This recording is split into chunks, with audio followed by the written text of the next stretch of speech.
Thank you, Bill.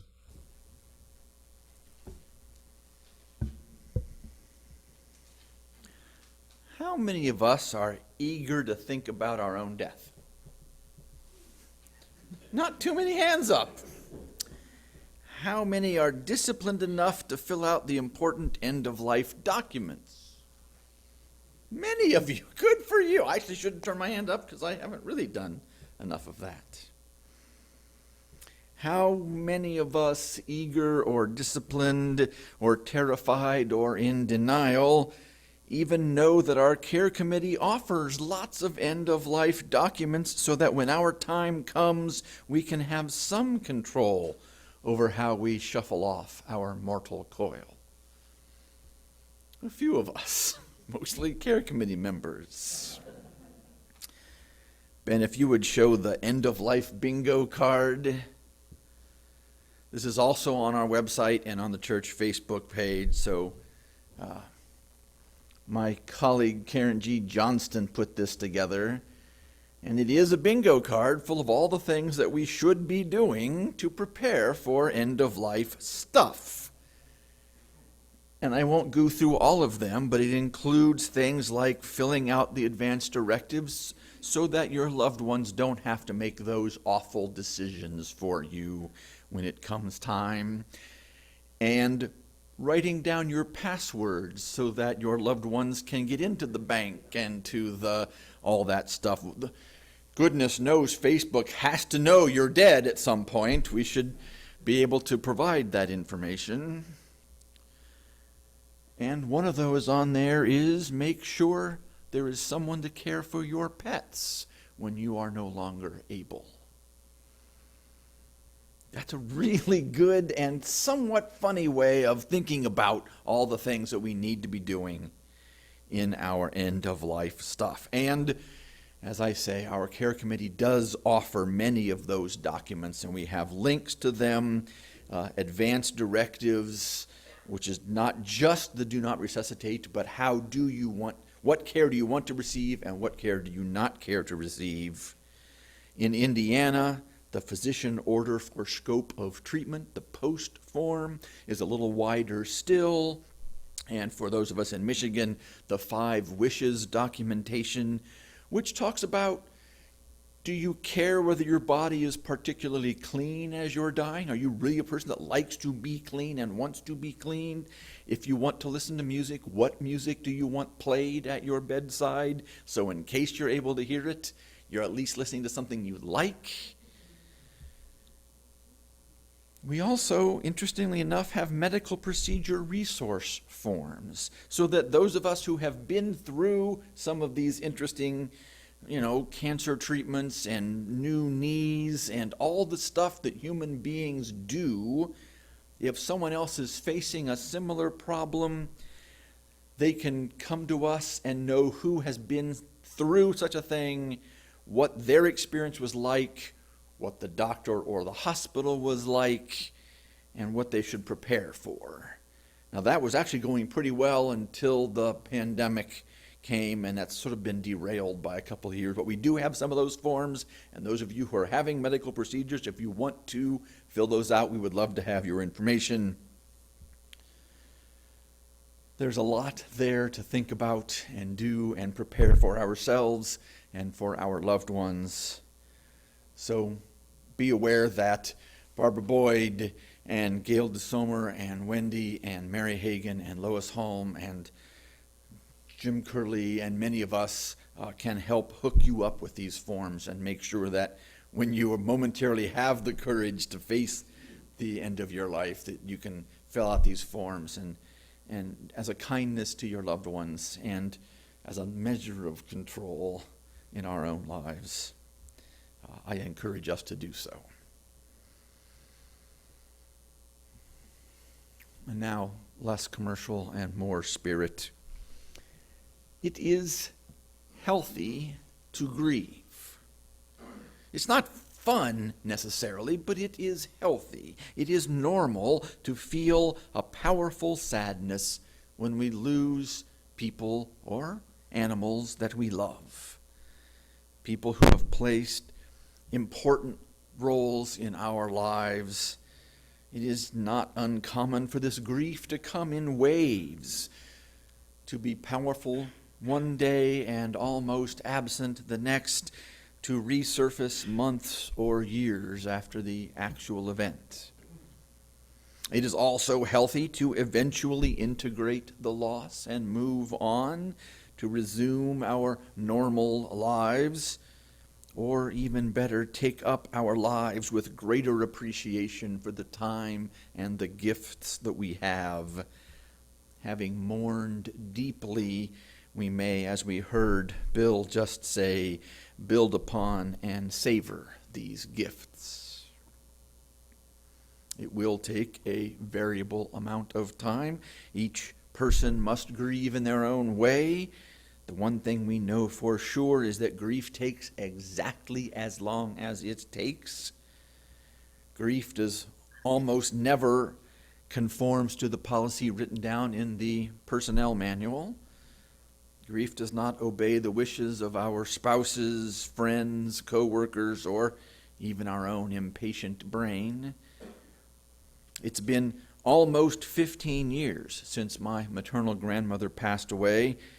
I haven't grieved with any regularity my loss of her in over a decade. And last Sunday, as I drove to the Reverend Ms. Jenny Barrington's installation in West Lafayette, I felt my grandmother's absence really strongly, and I nearly pulled over in the cornfields of Indiana to commune with my memories of her. It is good, it is beneficial to take these moments and recall with gratitude those whom we have lost. And so, as we do every year at this time, let us name our beloved dead, whether they have passed recently or are been in our hearts only for a very long time. We'll begin in silence, which is the silence that underlies all sound, and then we will begin ringing the chime, and eventually, over that chime, let us speak aloud the names of those who have passed from this earth. There's no rush. We can take as long as this takes. If a couple of us speak over each other, it's okay. That is what life looks like. And so let us begin by centering ourselves and taking a deep breath, being together in this place of memory and grief and love, and move into the silence.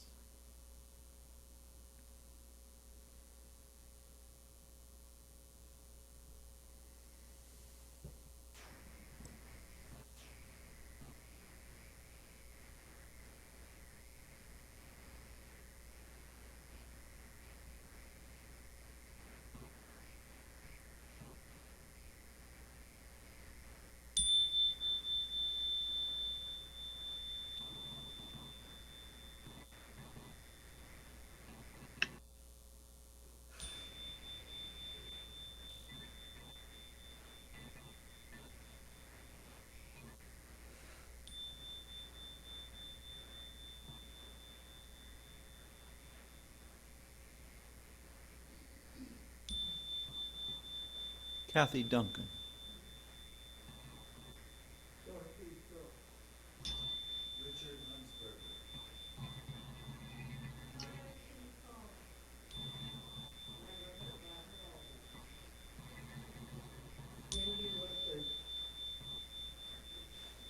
Ralph Radecki.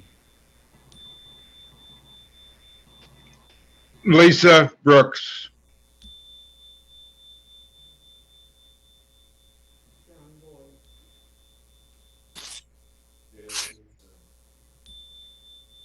Dan French, Lorene Dixon,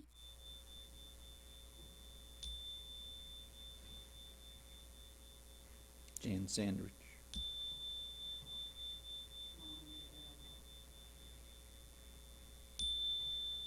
Mike Hagan, Donald Smith,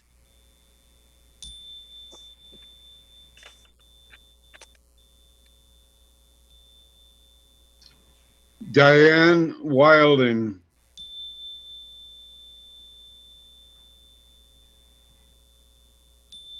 Bird Marshall and Billy Joe Marshall.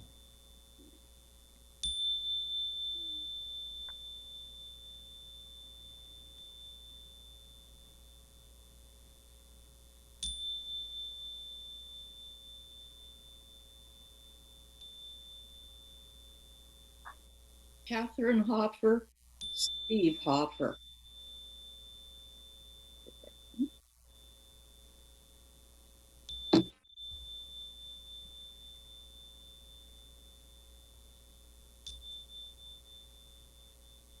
Randy Haver.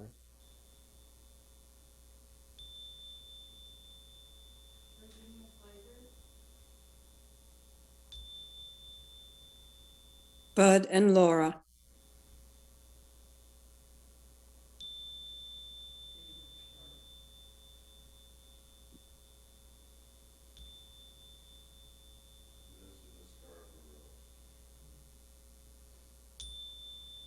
Bruce Williams.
Marion and Kenneth Smith.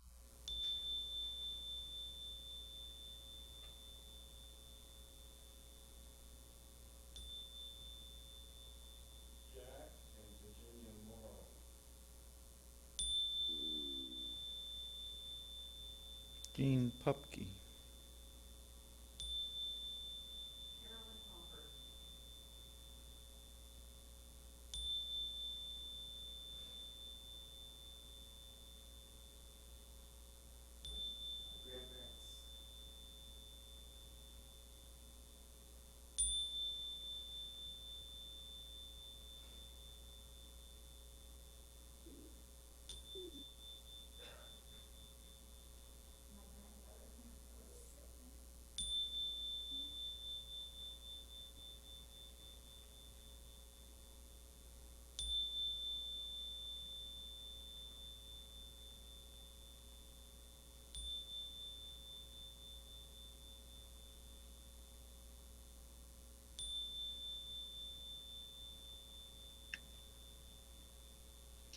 Dale Gibson.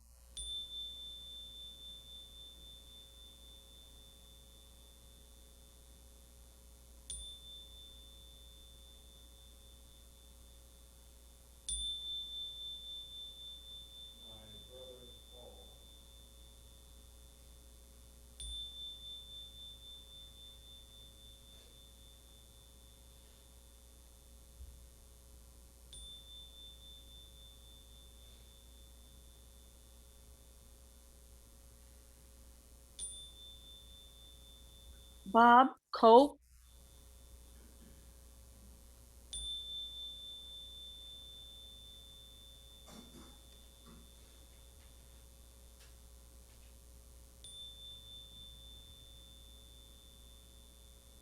John Charles Bryant.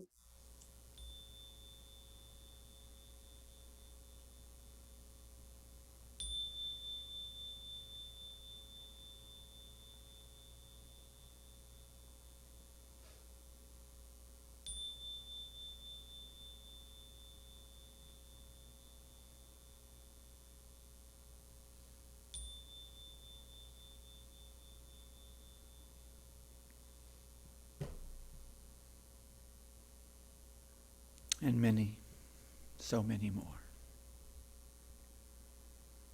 however we recall them, with a name etched in a gravestone or on an urn on the mantle, scattered in that beautiful garden out front, with a plaque or a book, by visiting a place that was special to them, calling their name in a ritual like this. However we recall them, they are always available here and here.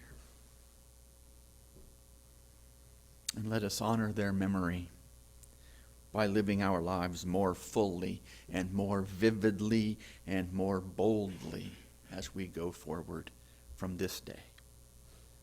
So may we be.